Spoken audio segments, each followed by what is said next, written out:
Do you ever wonder why some workouts the pump is amazing, your energy is high, and overall everything goes perfectly, while some workouts your energy is low, you feel demotivated? Well, this goes a lot deeper than just your pre-workout supplements. In this video, I want to explain to you how pre-workout meals can affect your energy and the outcome of each workout, and how you can strategically use them to have the best and most effective workout. That's how I was able to go from bad workouts, bad pumps at 180 pounds to now 155 pounds, a lot leaner, a lot stronger, with much better pumps and a lot more energy. Let's get right into it. And remember, there are a lot of roadblocks when it comes to losing weight, building muscle, and a lot of guesswork. And if you want to skip that, I'm doing 15-minute fitness consultations. Remember, they are completely free. There's a link in the description if you want to apply to work with me. That link is there. Now, before anything comes into play, whether it is caffeine, the food that you eat, whatever happens, whether you took creatine or protein, hydration always comes number one. As soon as you wake up, whether you hit the gym first thing in the morning, midday, or at night, if you are not hydrated, no matter how good of a pre-workout you had, how much you're pushing yourself in the gym, you are not gonna have the best workout. Hydration does not only affect your pump, the energy that you feel, but also your cognitive ability. So first thing, before you consider anything about a pre-workout meal or any kind of secret, right? You want to get your electrolytes in, you want to get some sodium and some potassium.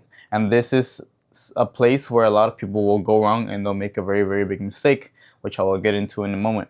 But usually, just drink 2, 3, 4, 5, however amount of cups of water, right, before a workout. Usually 16 ounces, a regular water bottle is more than enough. However, if you really want to optimize that, I really recommend that you get some kind of electrolyte drink.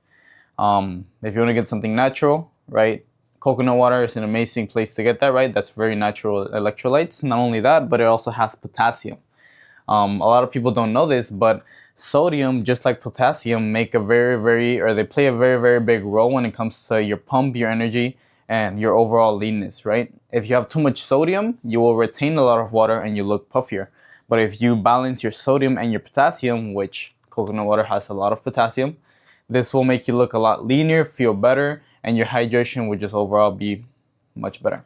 So focus on that first, but you also want to balance your sodium levels, right? That is why I also recommend, if you have the time and if you're truly committed about this, have a teaspoon of salt with your water, with your pre-workout before you hit the gym.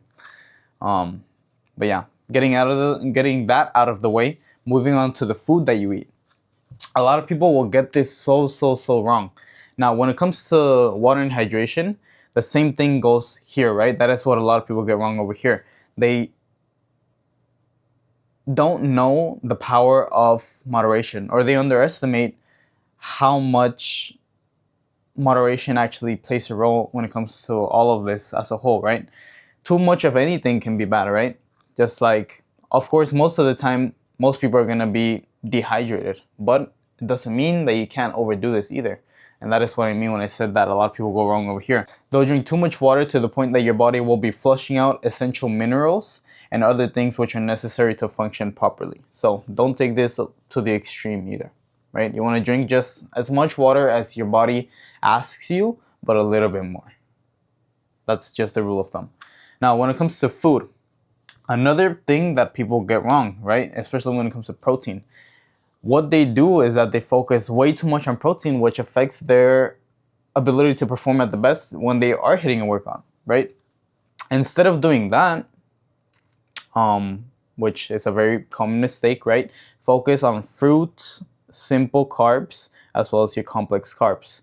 Now, instead of doing that, focus on fruit for quick energy, some good, easily digestible carbs, as well as your complex carbs. Now, before I get into why you want to use all of these and how you can strategically use them, you want to understand how each of them work and what I mean by these terms.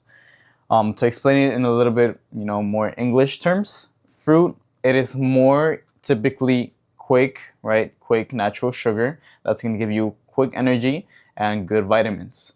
Right? It's not going to give you sustainable energy throughout the whole workout or for the rest of the day, but it is going to help to create the most amount of energy quickly when you're first starting your workout, that kind of thing.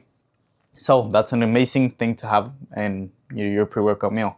Always have your pre-workout meal at least an hour before you actually start lifting weights.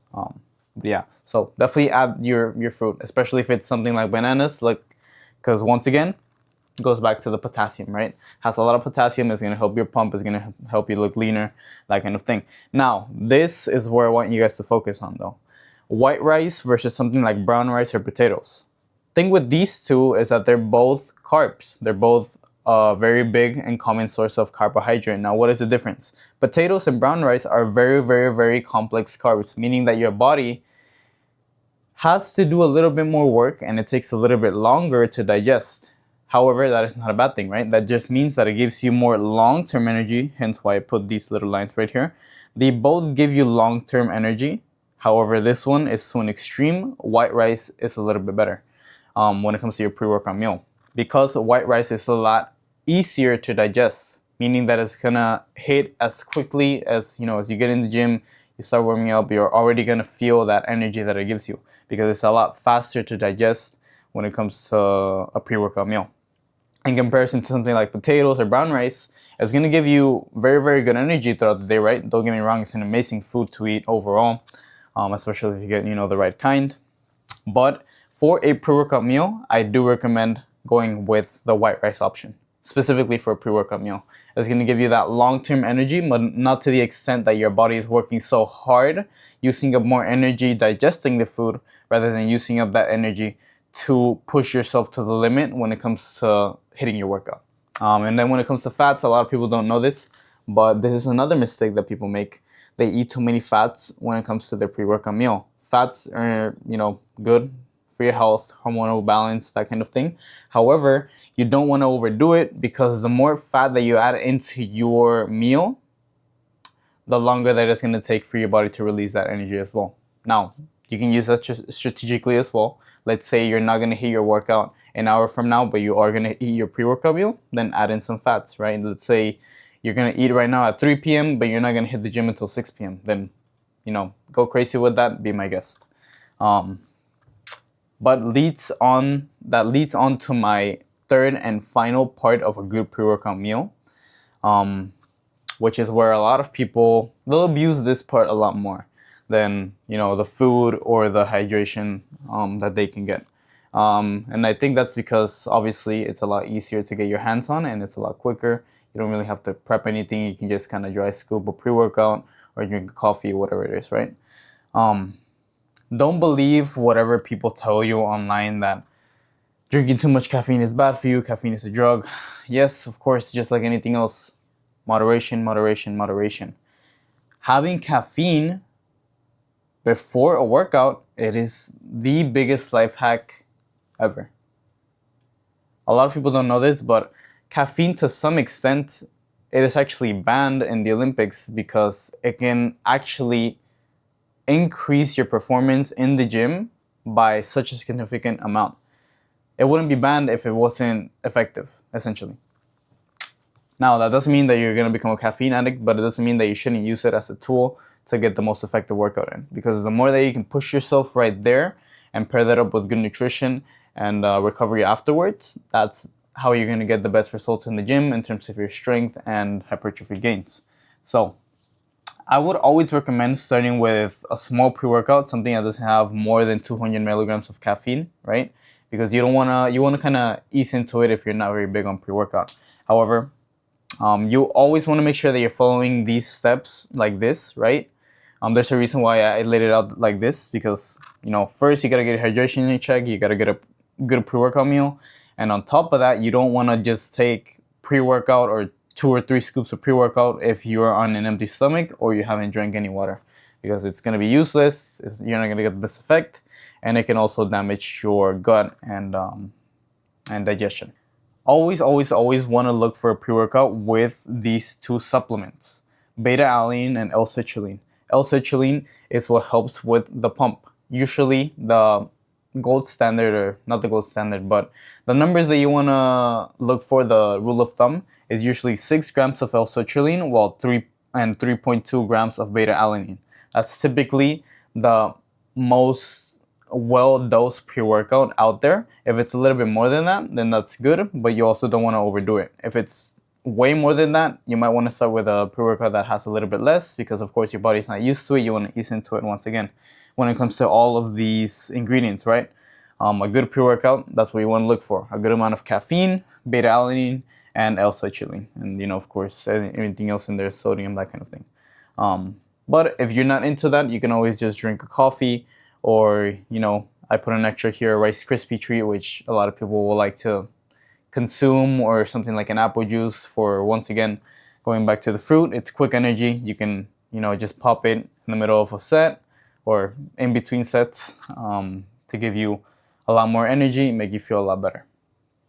But the thing is with all of these things is that even if you optimize all your pre-workout meals, you get the best supplements, best food, best hydration, at the end of the day, if everything else, or the most essential things like your recovery and your nutrition overall, the amount of protein that you get, if those things are not optimized and they're not prioritized before all of this is all just going to go to waste, and it's all going to be for granted.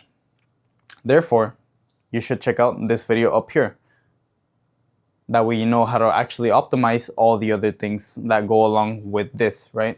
Because you shouldn't put priority on one thing over the other. That is a mistake that I used to make when I was 180 pounds. Whenever I just started getting into the gym, I would completely prioritize intensity, and completely forget about my recovery, my nutrition. Hence why I stayed with pretty mediocre gains for a long time. This pretty much concludes how you can strategically use a pre-workout meal to get the best results in the gym, and how I was able to go from a much heavier weight to now a much lighter weight, feeling much better with a lot more lean muscle mass, and how you can do the same. But like I said, Rome was not built in a day. Your recovery, your nutrition, your workout plan, all of these things play a role. And not just, when I say nutrition, I don't just mean my pre-workout meal, right? It goes a lot deeper into that. So that is why I created my fitness coaching program, which once again, you can apply for down below. Click the link, get a free 15-minute fitness consultation, see if you are a good fit for that. But thank you guys so much for watching, and I'll see you guys in that next video. Bye.